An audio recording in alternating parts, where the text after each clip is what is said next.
ఆది శ్రీనివాస్ గారు. అధ్యక్ష, నాకు మాట్లాడే అవకాశం ఇచ్చినందుకు ముందుగా మీకు ధన్యవాదాలు తెలియజేస్తూ, ఈరోజు చారిత్రాత్మకమైనటువంటి రోజు ఓ సుదినంగా కూడా భావిస్తూ ఉన్నాం. ఎస్సీ, ఎస్టీ, బీసీ, మైనార్టీ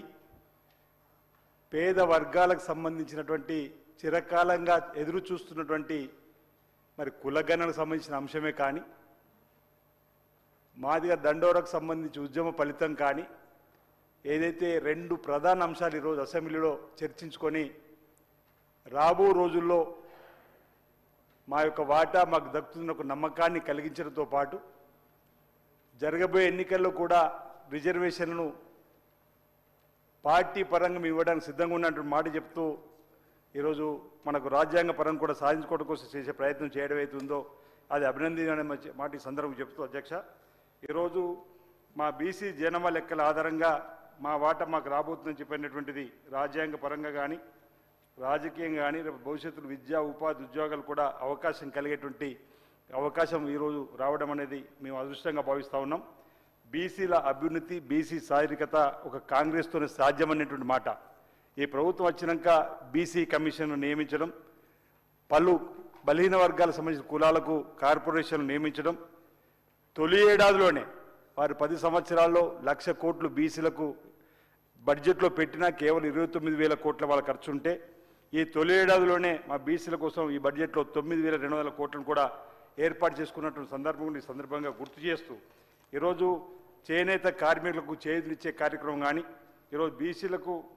ముందుకు తీసుకుపోయేటువంటి కార్యక్రమం చేసినటువంటి సందర్భం కూడా మనందరూ కూడా గమనించిన, అధ్యక్ష. అంటే ఈ గౌరవ ముఖ్యమంత్రి రేవంత్ రెడ్డి గారి నాయకత్వంలో గౌరవ డిప్యూటీ సీఎం గారు అదేవిధంగా మంత్రులందరూ కూడా ఈరోజు అందరూ కూడా భావోద్వేగంతో మాట్లాడే క్రమంలో గౌరవ ముఖ్యమంత్రి గారి ప్రసంగం కూడా ప్రజల్లోకి వెళ్ళిన క్రమంలో పెద్దలు దామోదర్ రాజనరసింహ గారు అదేవిధంగా బలహీన వర్గాలకు సంబంధించినటువంటి బీసీ సాధికారత కమిషనర్ ఉత్తమ్ కుమార్ రెడ్డి గారు మాట్లాడిన మాటలు ప్రజల గుండెల్లోకి తాకినాయి, అధ్యక్ష. అంటే కడుపులో నుంచి వచ్చినటువంటివి ప్రజల్లోకి వెళ్ళినటువంటి సందర్భంగా గుర్తు చేస్తూ వారికి కూడా మా తరఫున అభినందనలు అందజేస్తూ ఒక్క క్లారిఫికేషన్, అధ్యక్ష, మీకు నేను మన కేటీఆర్ గారు మాట్లాడుతూ గౌరవ సభ్యుడు శాసనసభ్యులు ఒక మాట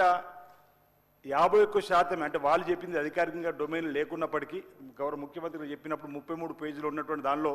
వారు మాట్లాడినప్పుడు 61% ఉన్నారు. 51% ఉందని మనం చెప్తే బీసీలకు సంబంధించి మైనార్టీలకు 10% కలుపుకుని 61% ఇచ్చినామని చెప్పని వారు మాట్లాడింది రికార్డులు సరిచేయాలని చెప్పని ఈ సందర్భం కోరుతున్న, అధ్యక్ష. వాళ్ళు ఆ రోజు ఇచ్చిన దానిలో కూడా 51% ఉంది. ఈ రోజు లెక్కలలో 56% రావడం ఇది మన చిత్తశుద్ధికి నిదర్శనంగా, ఈ ప్రభుత్వం యొక్క ఆలోచన విధానం నిదర్శనంగా నేను చెప్పే ప్రయత్నం చేస్తున్నమాట ఈ సందర్భం చెప్తూ, ఈరోజు ఈ రెండు అంశాలలో మరి పేద ప్రజలకు అండగా కాంగ్రెస్ పార్టీ ఉంటుందనేటువంటి ఆలోచన ఈ సభ ద్వారా తీసుకొచ్చినందుకు నేను ధన్యవాదాలు తెలియజేస్తూ గౌరవ ముఖ్యమంత్రి రేవంత్ రెడ్డి గారికి అదేవిధంగా గౌరవ మంత్రులందరికీ ఉప ముఖ్యమంత్రి గారికి కూడా మేము మా జాతుల పక్షాన మా బలహీన వర్గాల పక్షాన ఈ సందర్భంగా ధన్యవాదాలు తెలియజేస్తా ఉన్నాం. ఎవరి ఇస్తాయంతో తేలాలి, వారికి అంత న్యాయం జరగాలని చెప్పని మా రాహుల్ గాంధీ గారు ఏదైతే అగ్రనేత లోక్సభలో ప్రతిపక్ష నేత వారు ఇచ్చినటువంటి మాటకు అనుగుణంగా మనం పోవడం వారి ఆలోచన కూడా మీ ఈ సందర్భంగా అభినందన అందజేస్తున్నాం, అధ్యక్ష. ఈ అవకాశం ఇచ్చినందుకు మీకు ప్రత్యేక ధన్యవాదాలు తెలియజేస్తున్నాను, అధ్యక్ష. ఆది శ్రీనివాస్ గారు ఇతర సభ్యులందరూ కూడా ఈ చర్చలో పాల్గొని ఈ చర్చలో ఈరోజు సభలో చర్చకు ప్రవేశపెట్టిన కులగణన విషయంలో కానీ మాదిగ ఉపకులాల యొక్క వర్గీకరణ విషయంలో స్థూలంగా ఈ ప్రభుత్వానికి మద్దతు తెలిపినందుకు వారందరికీ కూడా ప్రభుత్వం తరఫున